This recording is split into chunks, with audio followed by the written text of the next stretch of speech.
મિત્રો, આજે રથયાત્રાનો પવિત્ર દિવસ છે. ભગવાન જગન્નાથ મંદિરમાંથી બહાર નીકળીને ભક્તો સુધી આવે છે. આ આપણને એક સુંદર સંદેશ આપે છે.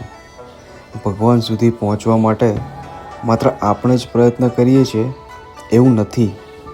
ભગવાન પણ પ્રેમથી ભક્તો સુધી પહોંચે છે.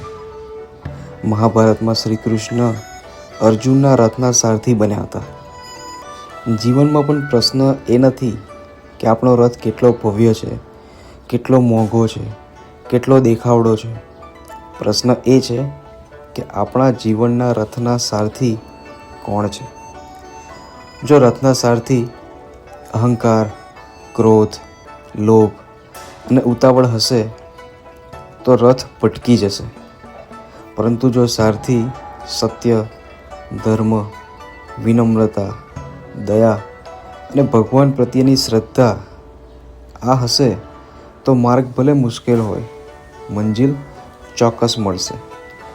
આ રથયાત્રાના પવિત્ર દિવસે સંકલ્પ કરીએ કે આપણા જીવનના રથની લગામ આપણે સારા વિચારો, સારા સંસ્કારો અને સારા કર્મોના હાથમાં સોંપીશું.